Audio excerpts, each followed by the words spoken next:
Ladies and gentlemen, please join me in welcoming to the stage your 21st Chief Master Sergeant of the Air Force, David R. Wolfe.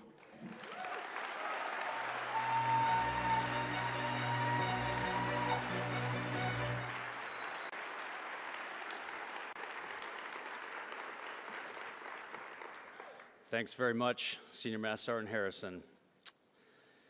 7 years after the birth of our Air Force, 25-year-old British medical student stepped onto a track in Oxford with one clear goal in his mind: run a mile in less than 4 minutes.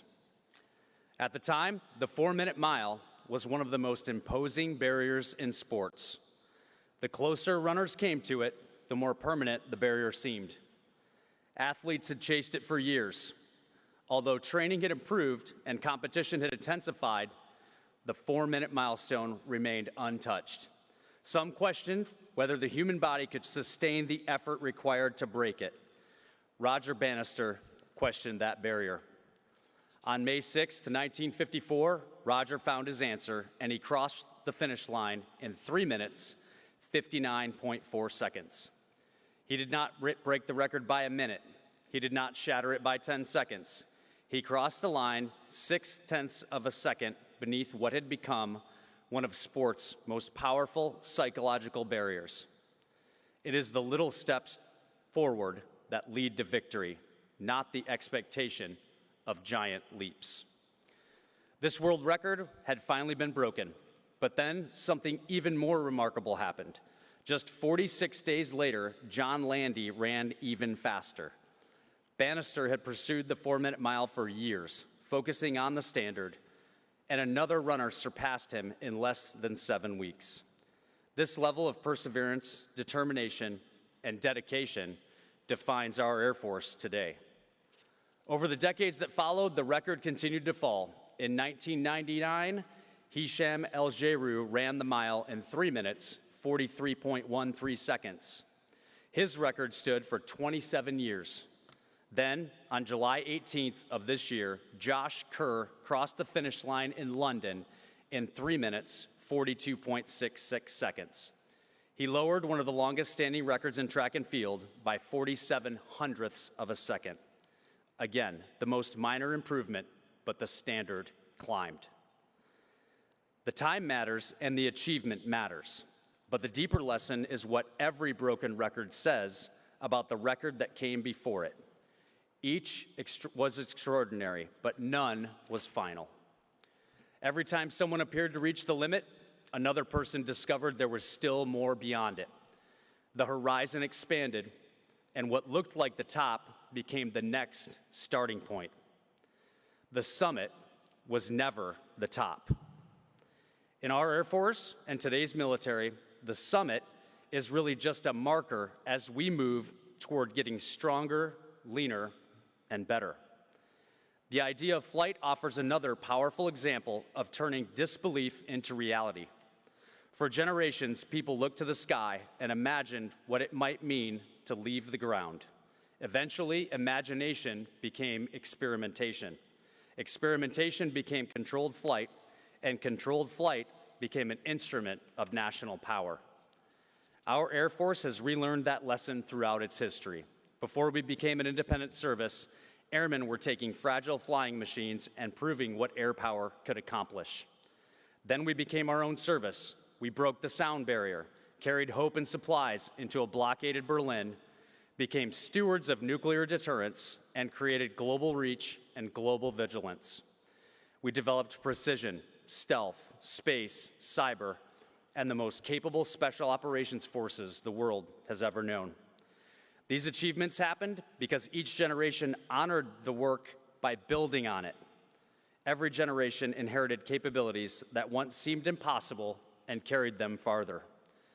Every generation reached what looked like a summit, and from that higher ground, another mountain came into view. That is where we stand today.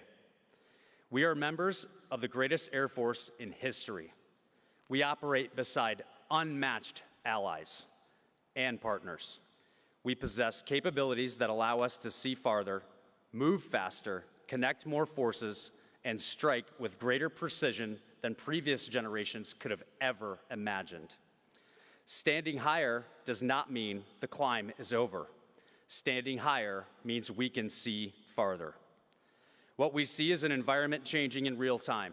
We see contested logistics and degraded communications, operations distributed across greater distances, and technology advancing at extraordinary speed. We see adversaries investing heavily to challenge our freedom of maneuver, disrupt our command and control, and diminish the decision advantage we've relied on for so long. We also see ourselves responding. Agile combat employment is changing where and how we generate air power. Mission Command is reinforcing the importance of centralized command, distributed control, and decentralized execution. Smaller teams are carrying greater responsibility. Airmen are increasingly expected to understand commanders' intent, assess risk, and act when the conditions in front of them no longer match the plan they received. That is not a distant theory. Airmen are doing it right now. At Prince Sultan Air Base, one aircraft sitting on the ground sustained more than 450 points of damage during an enemy missile attack. Think about that number. More than 450 locations across flight control services, fuel tanks, and major structural components. The aircraft was not sitting safely inside a depot in the United States. It was downrange and damaged. The longer it remained exposed on the ground, the longer it was unavailable to the fight, and the more likely it was to become a target again. Enlisted aircraft battle damage repair technicians assessed the airframe. They worked through each point of damage and fabricated repairs, restored flight controls, repaired structural components, and addressed the damage. They did it in an austere environment, under pressure, knowing that every hour mattered. When they finished, that aircraft was not simply patched, it was flight-worthy.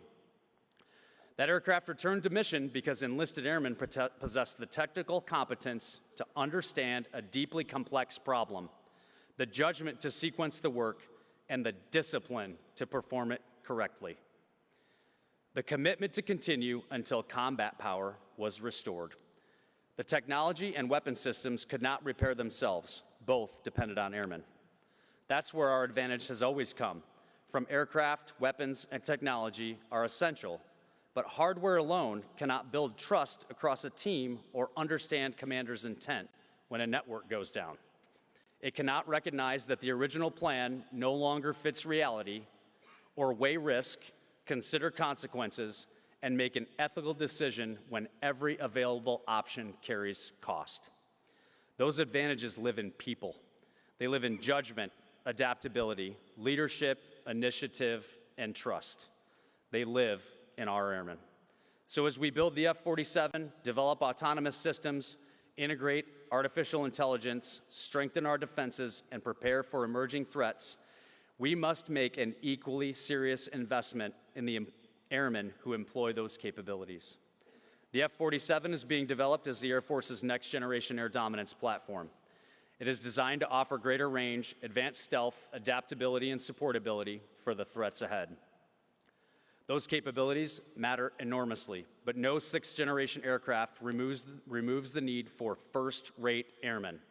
In fact, the more advanced our capabilities become, the more judgment we may ask of the people operating, sustaining, protecting, and integrating them. The next conflict will not pause while we prepare. It will not wait until we schedule a course. It will not give a supervisor several years to become comfortable making hard decisions. It will not guarantee reliable communications, predictable logistics, or perfect information. And just like our maintainers stand ready to get our aircraft turned at a moment's notice, our enlisted professional military education system must stand ready to do that for our people. Today, enlisted professional development often arrives in episodes. An airman attends a course, returns to the mission, and may wait years for the next formal developmental touch point. We ask airmen to remain ready every day, but too often provide structured development only at certain ranks and at certain moments in a career. Today, enlisted development is delivered through several different organizations and programs. We have development advisors and airman leadership schools. we have non-commissioned officer academies and foundations courses, first-term enlisted courses, the Informed Decision Seminar, and other local development opportunities. Each of those serves as an important purpose, but they are not always organized and managed as one connected development enterprise at the installation level. When development is dispersed across several organizations without a common line of sight, even strong programs can disconnect from one another. Tomorrow's Air Force requires development that is more continuous, more accessible, more deliberate, and more connected to operational reality. We built much of our educational structure for an Air Force that could periodically pause to learn. Today's Air Force must learn while climbing. Development should not wait for the airmen. It should move with the airmen. Education should not compete with readiness. It should create readiness. Learning should not depend entirely on geography, one school date, or the availability of a seat precisely at the right moment in someone's life. Airmen should receive the development closer to the point of need and in ways that respect the realities of operational service. That is why we've been working on enlisted professional military education modernization. So what exactly is EPME modernization? Immediately, it is a structural change, but over time, it will allow us to build a more agile, adaptive, and dynamic delivery model for the development and education opportunities that bridge the gaps between designated in-residence milestones. We will organize installation-level enlisted development through professional military education centers.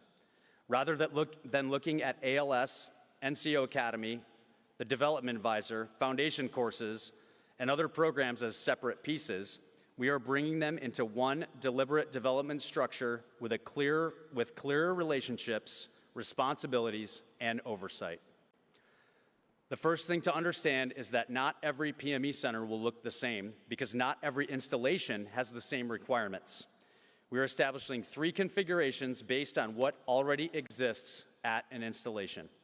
A large PME center will be at an installation that has a development advisor, an airman leadership school, and a non-commissioned officer academy. A medium PME center will have a development advisor and an airman leadership school, but no resident NCO academy. A small PME center will be built around the development advisor at locations that do not have a resident ALS or NCO academy. We are not creating 3 different standards for professional development. We are creating 3 organizational structures that account for the resources and schoolhouses already present at different installations. The footprint changes based on the installation, but the Air Force standard does not. The second change is ownership and alignment. These PME centers will align directly with the Wing Command Chief and Installation Command Team. That gives the leaders responsible for the readiness of the installation greater visibility over the entire enlisted development continuum at their installations, instead of seeing individual programs operating separately. That does not mean wings will write their own EPME curriculum or establish their own standards. The Barnes Center for Enlisted Education will continue to provide enterprise-level curriculum, guidance, and standards. The change is that installation leadership will have clearer responsibility for how those programs are connected and executed locally. And as announced this morning by our Air University Command Chief, Josh Tidwell, in the coming months, EPME will transition to an enlisted-led organization. The third change is the role of the development advisor. The development advisor becomes the common connective tissue across all 3 PME center models. Development advisors will continue to oversee programs such as the foundations courses, FTech, and the Informed Decision Seminar.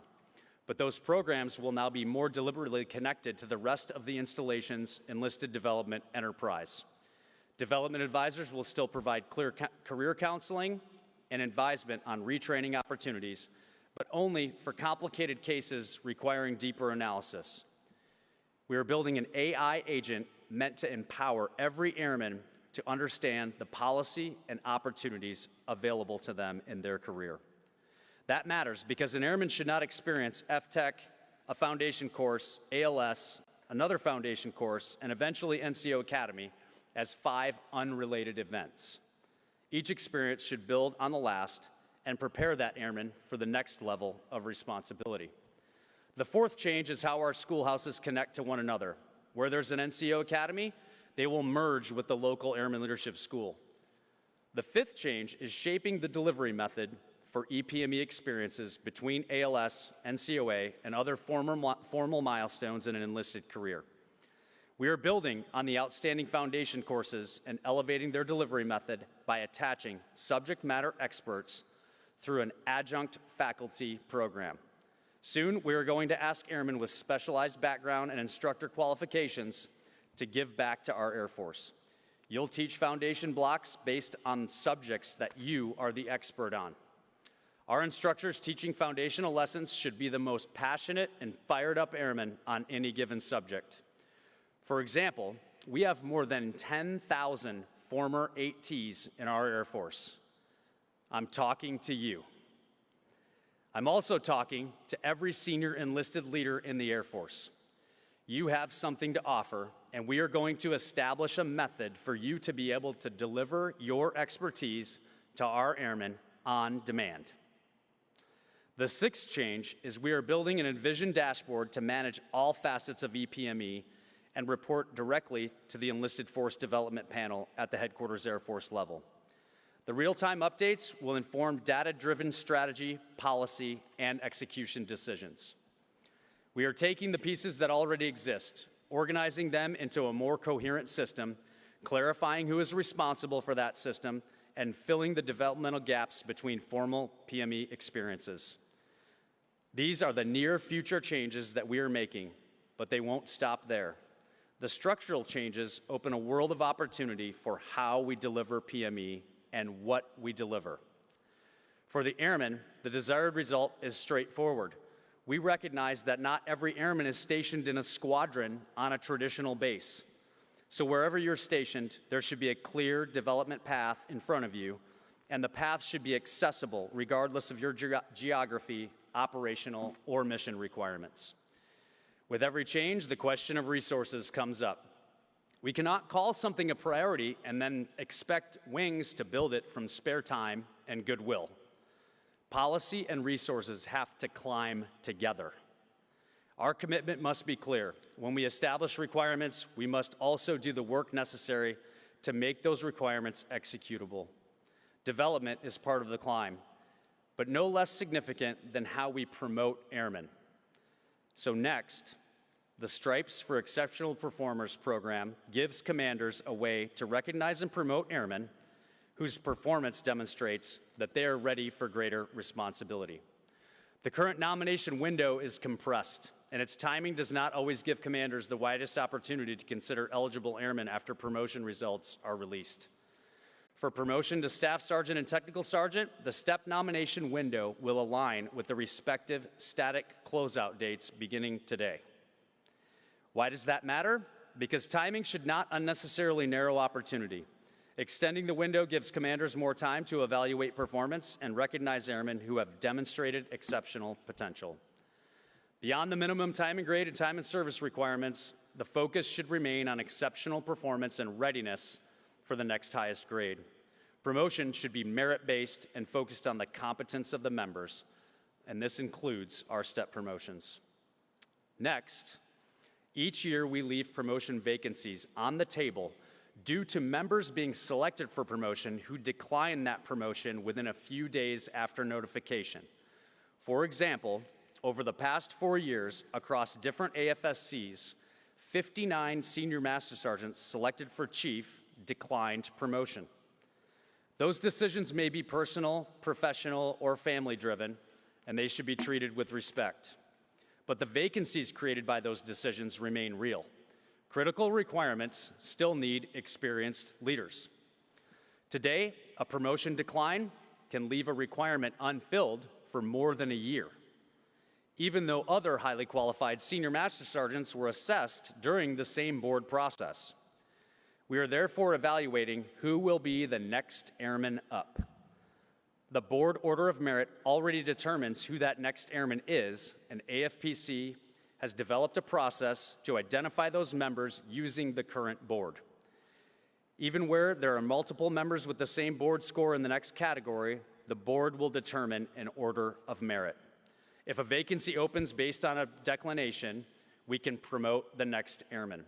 This begins with the 2026 Chief Master Sergeant promotion cycle and will continue with the Senior Master Sergeant and Master Sergeant promotion boards in 2027.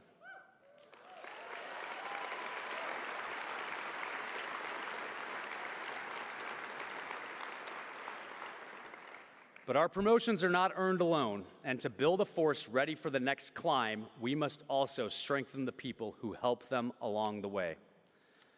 Danielle and I, along with our Chief of Staff, General Wilsbach, and his spouse, Cindy, are fully committed to doing everything we can to helping our families and military spouses. Military spouses repeatedly rebuild careers, childcare arrangements, communities, professional networks, and support system as the mission moves families around the world. They do it during permanent changes of station, deployments, and remote assignments. They do it while navigating different licensing rules, employment markets, school systems, and installation resources. Their resilience is extraordinary. Consider a spouse arriving at a new installation. Before the move, that spouse had a career, professional relationships, local knowledge, a support network. After they move, qualifications remain, but many of the connections are gone. The spouse begins again, searching job announcements, rebuilding a resume for a new market, trying to identify which organizations are hiring, and attempting to explain employment gaps created not by a lack of commitment, but by service to the mission through repeated relocation. At the same time, the family's unpacking a home, enrolling children in school, finding childcare, and preparing the airmen to return fully to the mission. That scenario is not a single family's exception. It's a recurring feature of military life. The readiness connection is clear. When a family is destabilized, the airman carries that weight to work. When a spouse reconnects to opportunity quickly, the family regains stability. That is the purpose behind a brand new AFPC initiative called Global Military Spouse Connection. This program aims to ultimately create a pipeline for access to jobs in our organizations for military spouses. It is not a mandatory hiring directive, but it does create another connection point. Through a pre-vetted resume repository, the initiative helps connect hiring managers with qualified military spouses who are ready to work. The pilot has begun at Travis, Patrick Space Force Base, and Ramstein Air Base. Those locations give us an opportunity to learn across different communities and operating environments before considering broader expansion across Air Force and Space Force installations. The concept is practical. Talented spouses are already part of our military community. The Department of the Air Force has civilian workforce needs. The opportunity is to create a more direct connection between the two. You may have also heard that the President signed an executive order establishing a Military Spouse Commission. The commission is made up of senior leader spouses from each service who now have a direct line to the President. Each month, they will meet in the White House, raising quality of life considerations directly to the Commander-in-Chief. Our Chief of Staff of the Air Force's spouse, Cindy Wilsbach, has been advocating for this for more than 20 years. And we're so proud of her.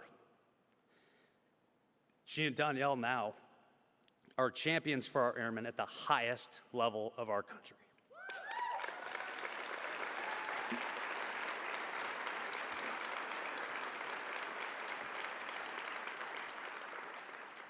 The changes I've shared with you today are just the beginning. As we find new summits, we will see opportunities for the next summit. The Summit is not always a faster airplane, although the F-47 will help. It is not simply better technology, although AI will be part of our distinctive advantage. It is not a larger budget, although resources do turn priorities into action. Those things do matter. Our airmen must be prepared for the next summit, a mountain none of us can yet see. An airman who can thrive in uncertainty, who can make disciplined decisions when the clock is measured in hundredths of seconds, who can operate with independence without losing alignment, who understands not only a technical task, but how that task creates combat power, who can lead when conditions fail, when communications fail, when conditions change, and the mission still has to move. Folks, those airmen already exist in our Air Force. For example, Senior Airman Johnson approved it during a short notice deployment to the Philippines. Operational requirements shifted repeatedly as a typhoon moved through the region. Each relocation created demand for establishing a new Joint Operations Center. No one could have written a checklist for every condition he encountered. His preparation gave him the technical foundation, and his judgment allowed him to adapt it. At Kunsan Air Base, Senior Airman Bohachi saw a different readiness problem. Airmen could complete workouts and mock fitness assessments, but they lacked a clear way to connect daily habits with performance. He used his coding expertise to develop a force-ready cross-service fitness application. Every generation of airmen inherits a summit, and what they do with that opportunity will set the next generation to climb higher. Today, the world record for the mile stands at 3 minutes, 42.66 seconds. It may stand for another 27 years, or it may stand for 5 weeks. I cannot tell you when it will be broken again, but I believe someone will try. Somewhere, an athlete may already be training for it. That athlete may be studying Kerr's race, examining every split, questioning every assumption, and imagining a pace no one has sustained before. When someone succeeds, it will not diminish what was accomplished this year. It will not erase the 27-year record, nor the first one. The new record will honor those achievements by building from them. It will prove that none of them was a finish line. Each became a point from which someone else could imagine going farther. The same is true for our Air Force, and our enlisted corps has advanced and innovated since the beginning. Breaking the sound barrier did not end the pursuit of speed. Building stealth did not end the pursuit of survivability. Achieving precision did not end the pursuit of decision advantage. Creating the greatest Air Force in history does not relieve us of the responsibility to build the force required for tomorrow. It increases that responsibility. We spend a great deal of time talking about reaching the summit, but perhaps we have misunderstood what a summit really is. It is not where the journey ends. It is where the horizon expands, where responsibility grows, where another climb comes into view, and where we decide whether we are bold enough and prepared enough to take it. So go out there and take it.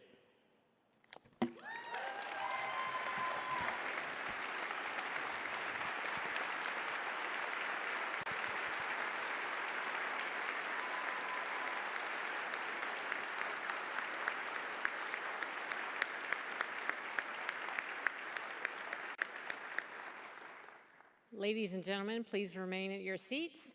The Chief Master Sergeant of the Air Force will take questions in just a moment. If you have one you'd like to ask, go ahead and line up at the microphone stands.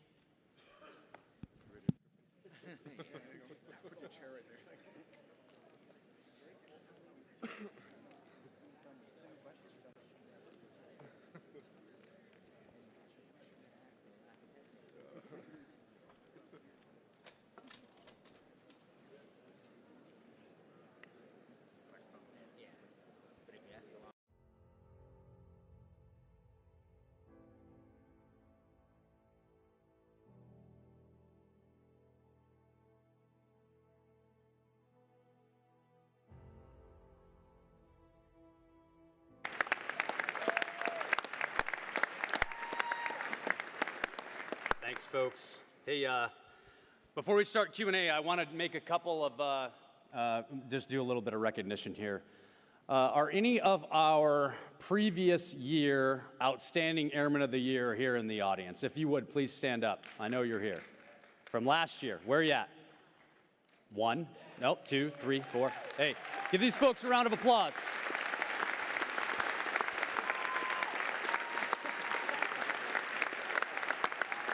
Thanks, folks.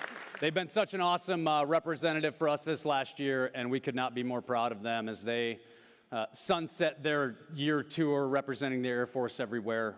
We could not be more proud of you. I want to make a special shout out to the man in the weird uniform in the front here. My good friend, the warrant officer of the Australian Air Force, Ralph Clifton, is here. Folks, make some noise for Ralph.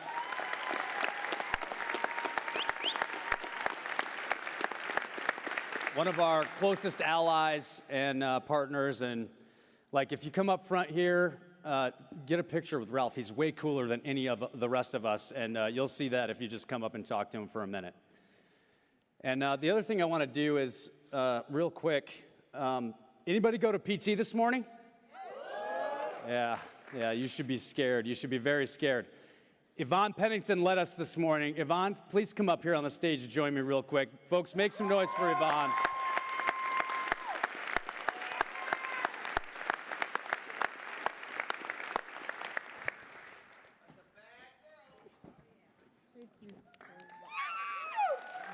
Yvonne is amazing. I've known Yvonne since we were at the first Sal Hurlburt together, former ALS instructor, and Yvonne doesn't ever have to get ready because she's always ready right now, right? So thank you so much for taking good care of us this morning, and I think you're going to try and wreck us again tomorrow, right? It's going to be great. Okay, thanks. All right, Yvonne Pennington. Okay. I see we've already got people at the mics. Who was first? I didn't see. You were first. Okay, he's claiming he was first. So, all right, go ahead. Chief Master Sergeant Drake, First Sergeant over at Hickam. Just want to say thank you for this opening speech and the things that are to come to change our career fields and promotions. That's extremely exciting because I know a lot of people do retire. I do want to ask about the spouse and hiring. It's kind of a two-part question. So I understand that the pipeline is going to allow them to continue their jobs and be available at the next base. Is that going to change the priority levels at the CDCs? Because currently, if you have a civilian spouse, they see that as their job is not important, and so your priority level for the active duty member drops from priority 1 to 2 or 3. And then the second part of that question, is there going to be a tiered pricing for the spouses who actually have the job to make sure that when the members do have a spouse that works, it is beneficial for them to work and they're not just working to pay for childcare?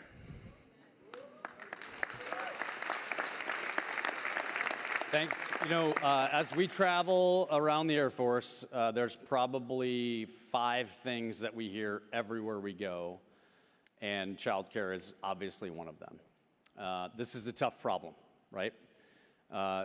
Child care centers are in our FSSs, and they've got NAF and GS as kind of a combination is how they run, and they try to break even.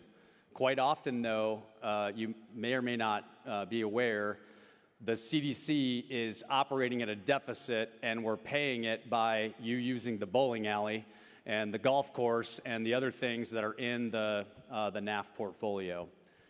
So we don't possess a whole lot of wiggle room to play with the rates and still keep the place open. So on that, I'm not sure we're going to see a lot of rate changes or relief. Actually, a lot of the rates are set at a higher level than the Air Force, so all we can really do is recommend those changes. So on that front, I'm not sure I've got a lot of great news for you. On the prioritization, I think that's always being looked at, and you know, for every military spouse that's in the GS system, there's probably enough on the base active duty to active duty people that are going to always kind of be in the category higher than them, you know, kind of no matter where we put them in that range. And I don't see a situation where we're going to flip those two, you know, priorities on top of each other. So, folks, this is a super hard problem, and it's across the country. It's off base, it's on base with 2 working you know, parents. That's the way it's going to have to go. So, all that to say, we're always looking at ways to increase the capacity of our CDCs. The 2 best ways we can do it is we need buildings fixed, and we've got like 35, I think it's 36 MILCON projects across the Air Force right now. About half of them are funded this year. The other half we're hoping to get funded in the president's budget with the next couple of years. That'll be really good. And then in places where we do have the infrastructure and we've got empty classrooms, we've got to figure out how to get more employees in there, right? So one of the ways to do that is hire a lot more military spouses to work in our CDCs and get them in there. I'm not sure if everybody knows about the first kid free policy at the CDC. So That's one way to make your that math equation that you talked about really, really good, is for your spouse to work at the CDC. So if they're looking for a job, your local CDC is probably hiring, I'm guessing. So those are the best ways that we have right now available to us.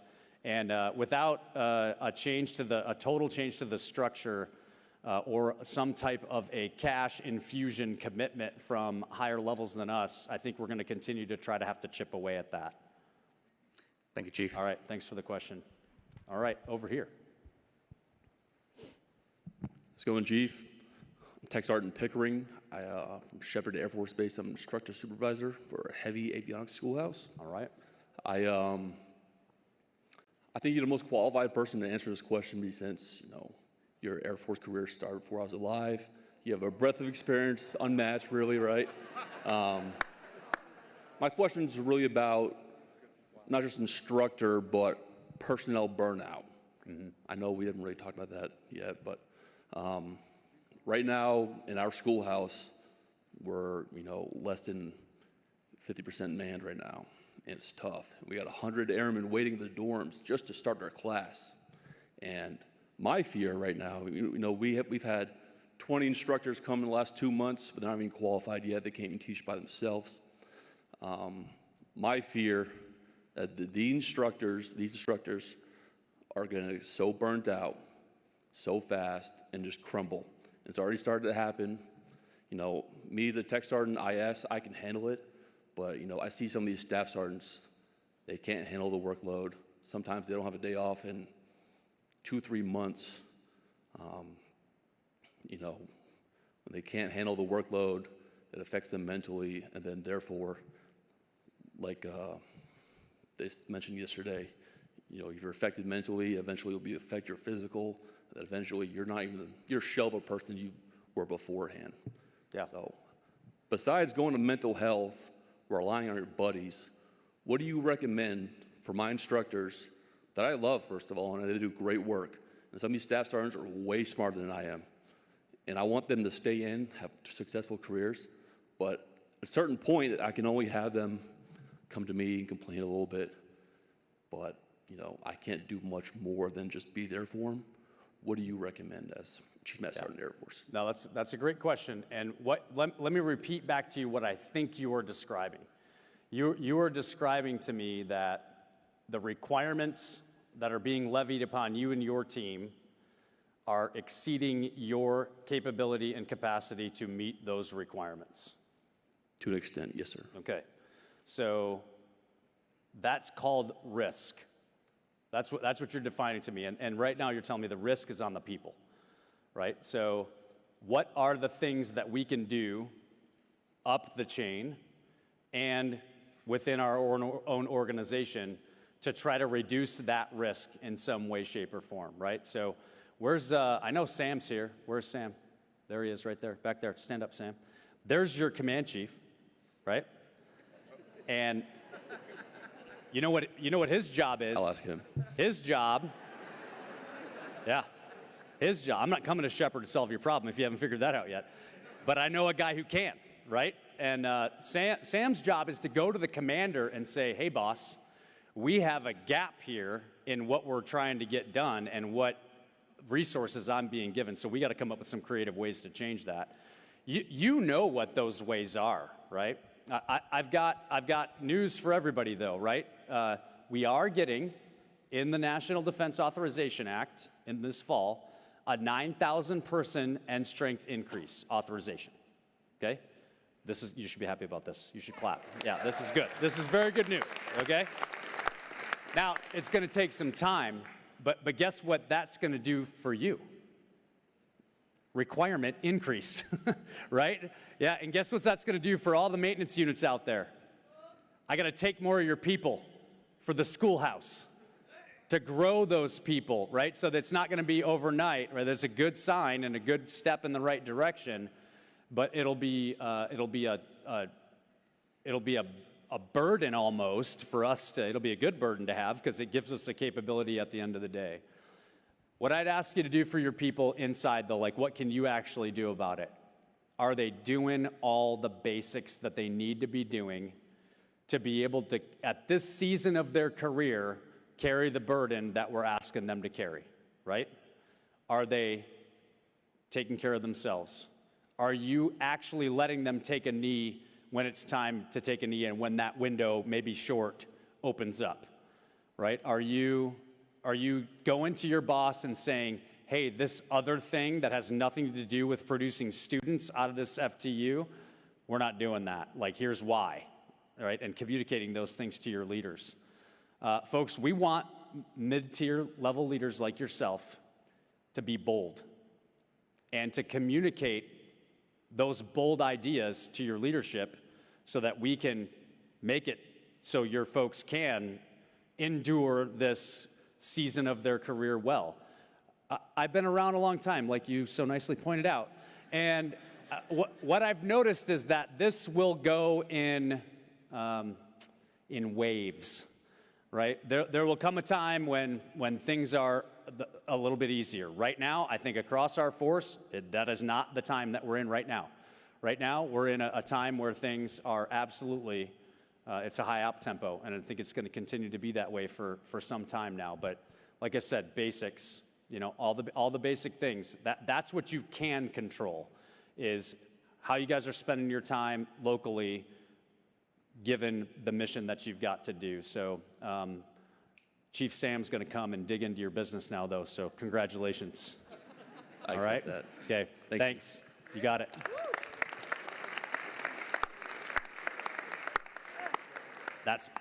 I've got people in the middle, too. I'm sorry, I missed that mic. Go ahead. This is Bright. Good afternoon, Chief. Master Sergeant Caglick with the 352 SAO at Mildenhall. You announced the Next Airman Up initiative to fill those vacancies that are created by the airman who rejects the next stripe for whatever reason. Are there any discussions at HAF on how we can fill the vacancies from an EFMP disqualification quicker? Because it leaves those vacancies at around the same amount of time, about a year or slightly less. Yeah, so this is a huge problem. You're talking about assignment processing and picking the next eligible person to go when something opens up. What's your AFSC? Yes, sir. 1 Charlie 3. Yeah, so you're a relatively, so you're not a big giant maintenance career field, right? So you don't have thousands of people available. No, sir. So you probably feel this a little bit more acutely because of the size of your career field, right? Yes, sir. This is probably what happens, and that's pretty normal for the smaller career fields. You'd be surprised. I think the best that I could do for you here is, first of all, EFMP, anything.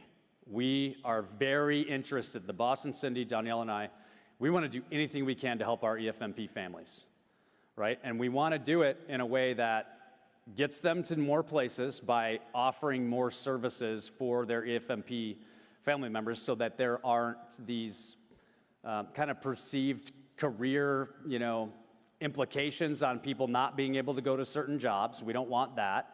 And we also, though, want you to not go places where we know your family is not going to be taken care of, right? So we've got to balance that with the mission. So we've been, trust me, watching and talking about EFMP for quite some time, since for the last decade of being a command chief. This is something we've been watching.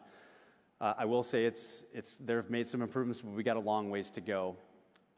AFPC does their absolute best to immediately select the next person. Here's the problem. Well, it's not a problem, but here's kind of how it works, I guess. If by the time the person goes unqualified for the assignment and the assignment gets canceled, if there's 30 days left until the next assignment cycle and there's no volunteers left in the pot from the last cycle, nobody volunteered for that position, they have a choice to make. And that choice is just go non-vol someone or wait a month until the assignment cycle starts and they kick in a new list of volunteers, right? So situations like that happen all the time. Sometimes the EFMP process takes so long that we go an assignment cycle or two before we get the cancellation. That's a huge problem. Folks, I'm just going to be real here. When we've peeled this back almost every time, and the first sergeants in the room know because they get messages from me on our Teams channel to go dig into this, a lot of times when we peel back where the EFMP process is waiting the longest, it's with the member on that first step to turn in the paperwork. And in my experience, they've made it a lot easier for you to complete that step. We just need everybody to jump in. So if you get an assignment and you know you've got an EFMP problem, get the paperwork in the system as quickly as you possibly can, and that will help that process. We don't have a ton of wiggle room on how we execute the process because it's got to be done in a fair way. We can't just make a lot of assumptions based on what your family's situation is, because a lot of people are in the anybody in the EFMP system and feel like you should not be in the EFMP system. Lots of hands going up, right? So we've got to give people an opportunity to adjudicate their case and figure out how they can get the assignment, because a lot of people want to go to these places too. So if you would like to, you can talk to one of the folks here at the table who are wearing the same uniform I am right now, and we'll get you linked with an AFPC person who can explain to you in detail how this is going, and then maybe you've got some suggestions for us about how we can make it better, because again, we want to do the best we can to service our needs for manpower as quickly as we possibly can. Thank you, Chief. Okay, thank you. All right. Good afternoon, Chief. I'm Staff Sergeant Lopez up at Malmstrom Air Force Base. My question had to do with SAPR and their projection of getting rid of the volunteer victim advocates in 2027. So I guess I had a question if we were planning on having more civilian victim advocates to support, or if they're going to push it back like they did back in 2025 when they were originally planning to get rid of them. Yeah, so a decision to push it back has not been made yet, but we're watching this, and we know that this is an important function that we want to keep going. So whether or not we hire more civilians or not, that remains to be seen. Right now we're trying to handle all of the vacancies that we have from the last couple of years of different programs that have rolled out. So TBD, we don't know exactly what that's going to look like, but 2027 is still a little ways away, and we've got some time to work it in our civilian personnel offices, and the civilian folks at HAF are working on it. So I'm sorry I don't have an exact answer for your question. Appreciate it. Thank you, Chief. Okay, all right. Over here. Afternoon, Chief. Master Sergeant Johnson over at Creech Air Force Base.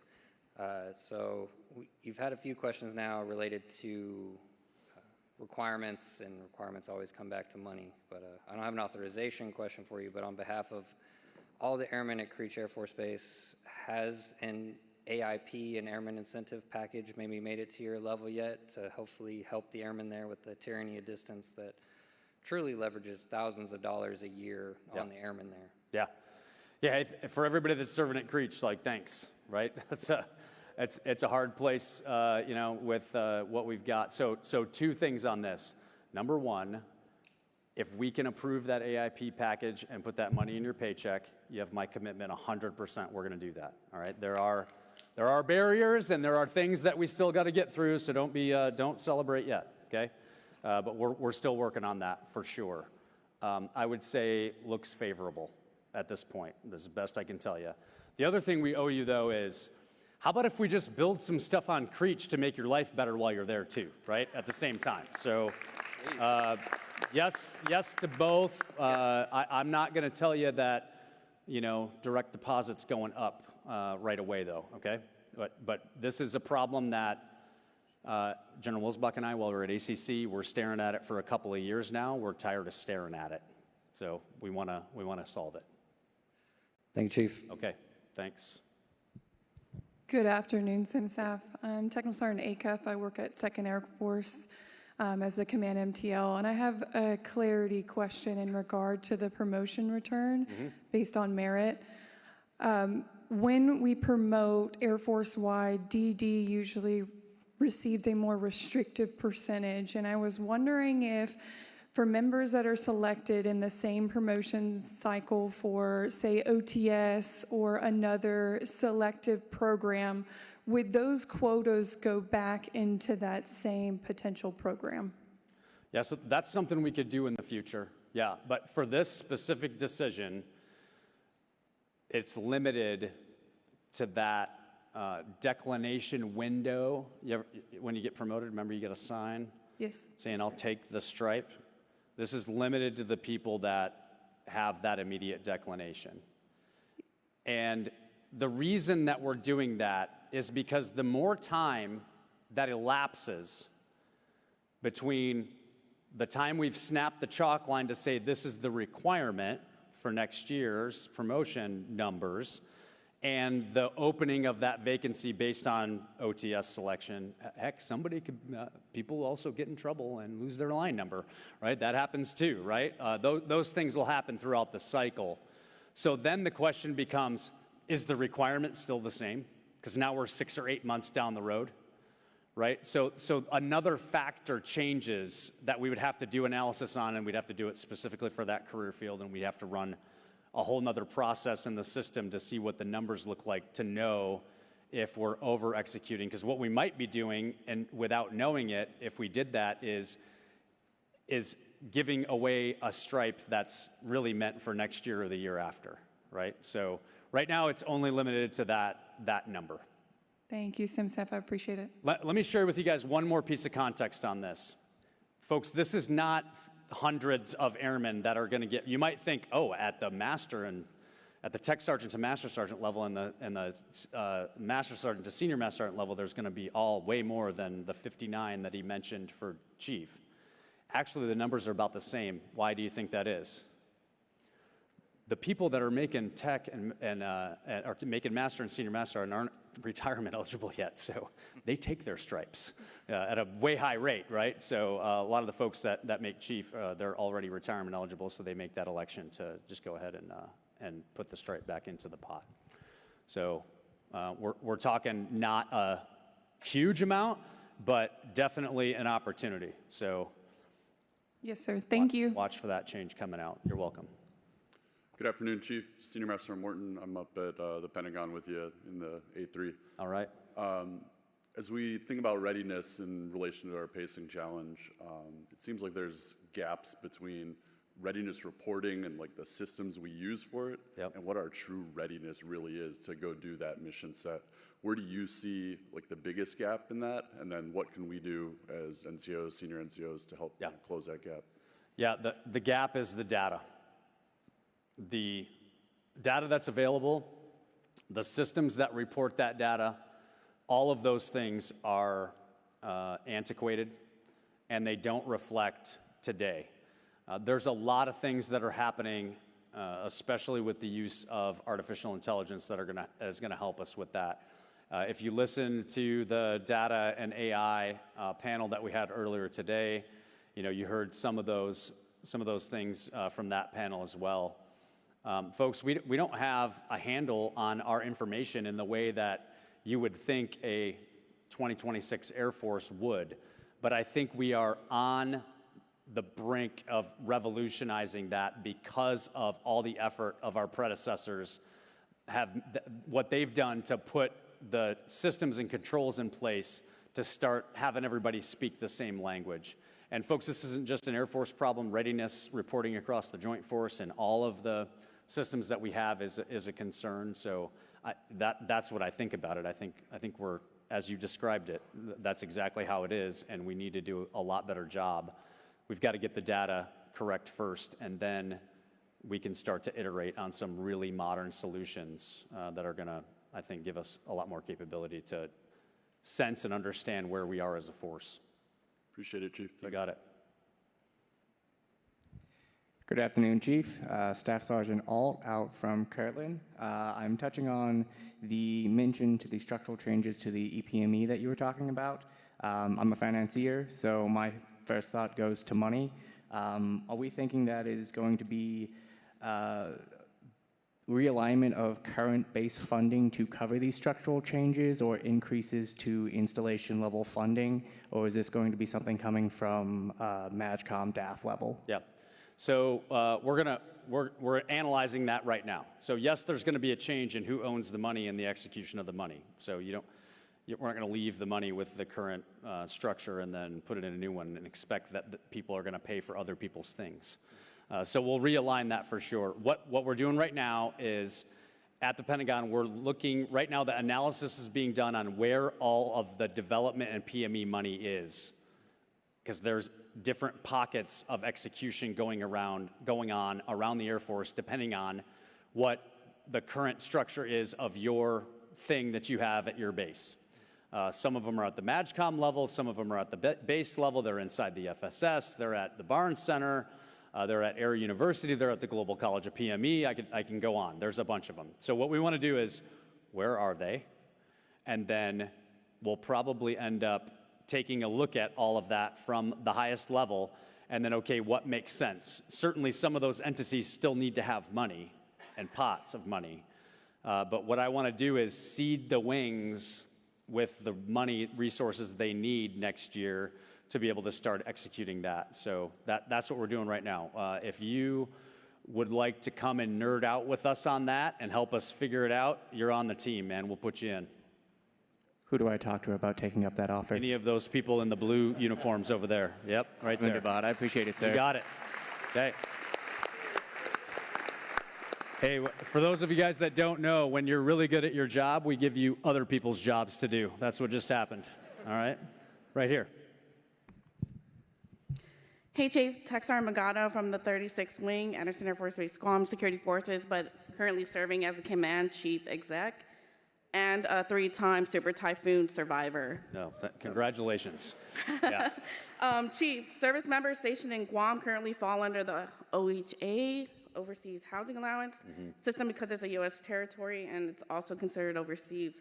However, the local rental market behaves much like the mainland, and many airmen feel OHA limits their financial flexibility compared to BAH. While I know this is not really like your office, what is your office doing to help review the allowance structures in Guam? Yeah, so specifically in Guam, not. I'm not like, I don't have a team of people looking at Guam specifically. Understood. But entitlements across the board, BAH specifically, I just met last week with the people at the Department of War level that calculate all of these allowances. And we talked through how they do it, what they're looking at, what they're not looking at, and what maybe they should be, and things that we should exclude from that calculation. I think there's a lot of feelings about this topic from everybody, me included, right? And there's some things I think that folks don't quite grasp. And I'm not saying these are things that I wouldn't change if I had the capability to change them. For example, your housing allowance is not meant to cover all of your living expenses by the calculation that the Department of War uses. So for folks to say I'm coming out of pocket, that's actually the way it's designed. It's not meant to cover all of your housing needs, right? So I think we should probably look at changing that over time, but that requires a massive amount of money. So right now, the calculation that's used by law, by Congress's policies that they've put into law, your housing allowance is meant to cover 95% of your housing costs. If we raised that just to 96%, so we said across the board, because it's not just for the Air Force, it would have to be for all the services, because it's a Department of War level entitlement. It would cost that a 1% increase is $1 billion right now in today's money. So a 5% increase would be $5 billion. That's not a small amount of money. What else would happen if we raised your OHA? Local rent by landlords would go up. And then what happens to the people of Guam that are not in the military? They leave. They can't afford to live there anymore, right? Because we're like chasing them out by giving you more money. So you see how this, like we could get into a really bad cycle here if we're not really careful. The folks at the department more understand that. There's even talk about like, how do we make it less transparent of what your allowance is, right? I don't know, that makes me nervous. I want more transparency from us to you, right? I want you to know what's going on. There's talk about doing away with the allowance structure and just giving you one salary, and then, you know, we call it whatever we're gonna call it, but my question would immediately be, okay, what about the tax benefits of a lot of our entitlements, that we don't pay taxes on our housing allowance and our BAS and all that stuff, right? So there's some complicated problems here. Your scenario in Guam is playing out at every installation in this room. I promise you that, because of what's happened with inflation and cost of living everywhere we go. So whatever solutions we come up with, we've got to be really careful that we're not just making the problem worse for the people that are coming after us by just raising things and then inflation, and we chase people off the island. And now the local, folks, we have bases that we go to that the local community is angry with us because of what we've done to raise the housing allowances so much that the local community cannot afford to live there. So we've got to be really careful with this and make sure that our folks are getting getting what you know, they're service members. We want to take care of them as best we can, but we've got to watch all of the other second and third order effects that we don't make the problem worse over time. So a really long way to not answer your question. I'm really sorry, but that's reality of the situation. Understood. All right. Thank you, Chief. Yep. Good afternoon, Chief. Senior Master Sergeant Tucker, 816th Security Forces Squadron Joint Base Andrews. My question has to do with yesterday, the Vice Chief of Staff of the Air Force laid out priorities for spending and resourcing. Spending and resourcing, resources we don't yet have, contingent on those resources. If we weren't to get all of those resources and we didn't get the perfect scenario we were hoping for, Chief, we could only pick one or two things to really get after. What are those big things you feel we should prioritize? Yeah.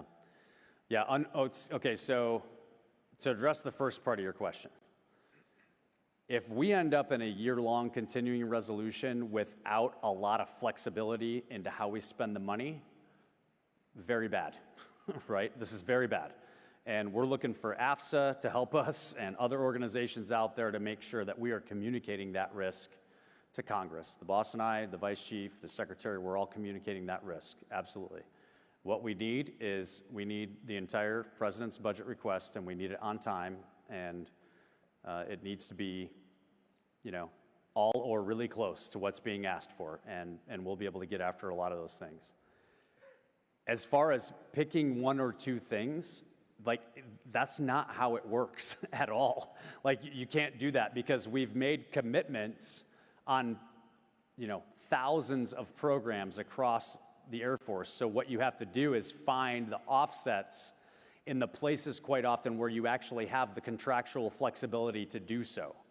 So what you would find is we would say, okay, let's say there's a capability that's also being made by an American company for other countries, like the F-35, right? A bunch of countries are making that.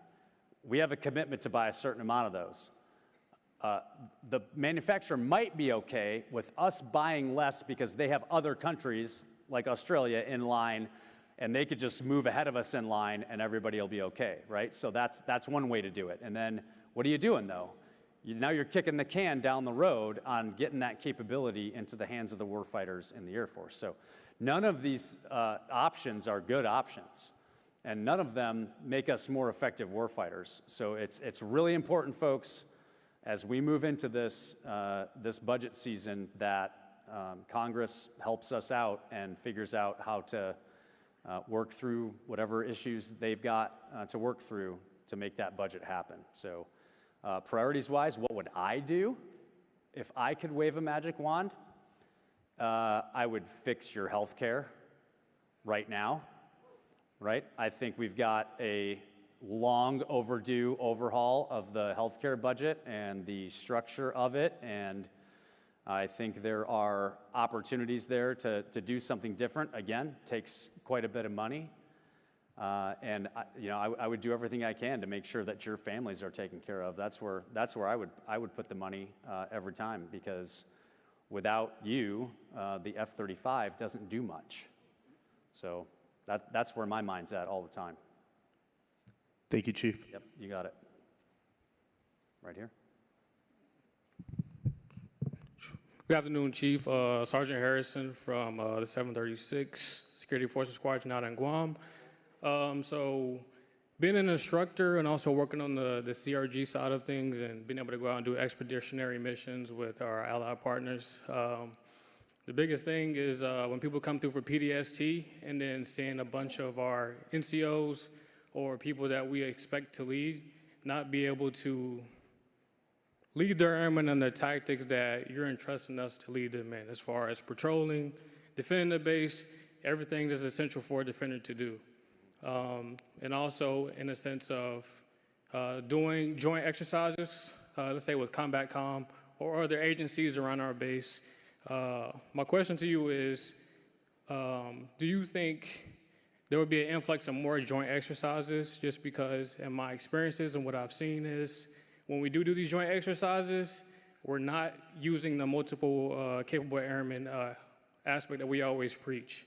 I know me being a defender, sometimes I'm a port dog, and then sometimes I may be trying to help out people with a radio or whatnot, but I don't think that's general consensus across the board for other AFSCs, and that's not a knock to anybody else, just from my experiences. Yeah, no, that's great. So your question is, are we going to do more exercises that are realistic and put people in the situation where they have to utilize the skills that we are constantly preaching about, knowing kind of a few other things besides just your core AFSC? Correct. Yeah, so yes, that is the goal, absolutely. When would you suggest we do that? ASAP, just because... oh, yeah, ASAP, yeah. Okay, specifically where? Like, let's talk about that airman's career that you're talking about right now. Yes, sir. All right, we only have a few options here to do this if we don't turn anybody here from Korea? Yeah. You guys want to do ORE, ORI every, 6 or 8 weeks at every base? Let's go, right? That sounds like fun to me, but might not be possible with the current ops tempo, right, with what's happening. So we have limited opportunities to do what you described, although we absolutely need to increase the intensity and the realism of our training. So let me back it up. The airmen that we're giving to you, you also said aren't ready to do that. So did you guys, were you here for the AETC panel? Did you hear, where is Reverend Bickley? Is he still here? There he is, right?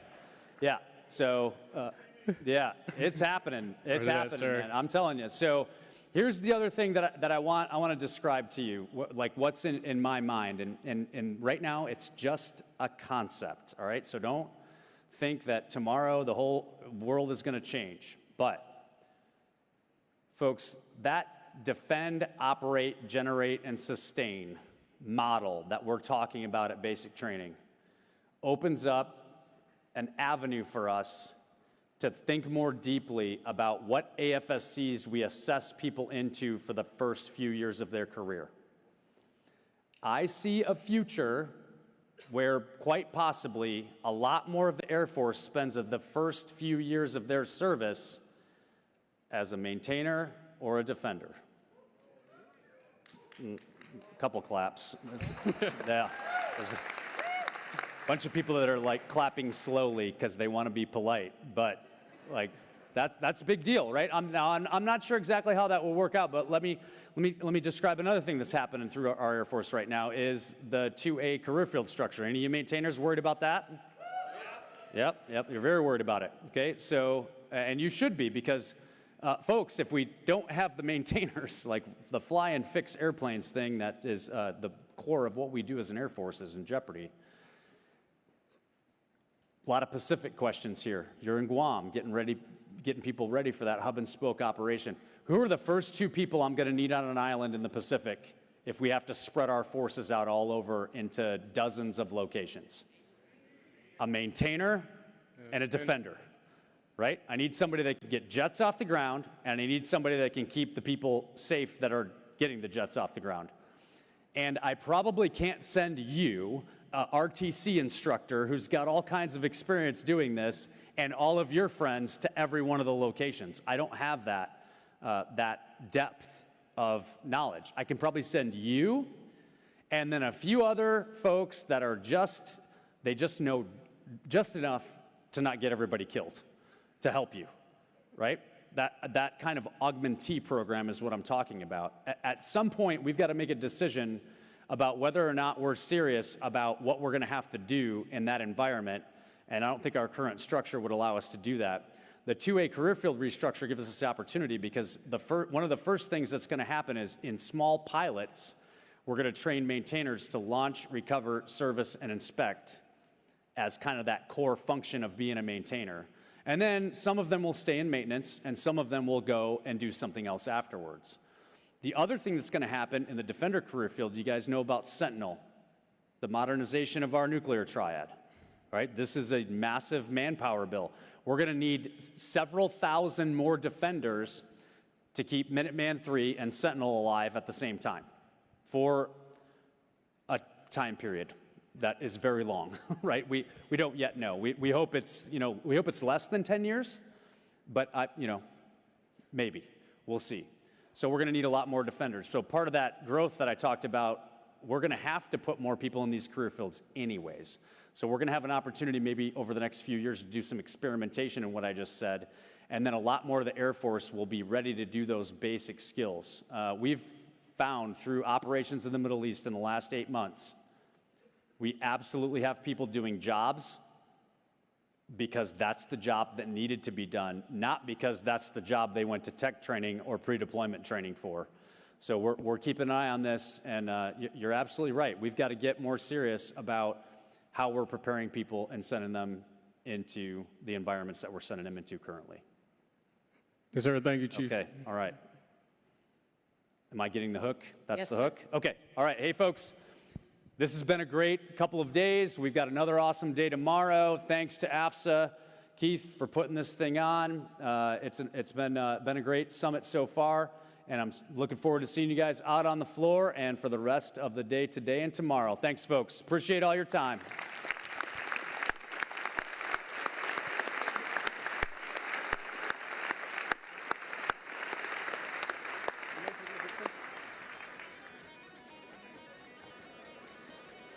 Ladies and gentlemen, as a reminder, tomorrow is the mandatory PTC session at 0600 in Air Force PT gear out in the green area right behind us.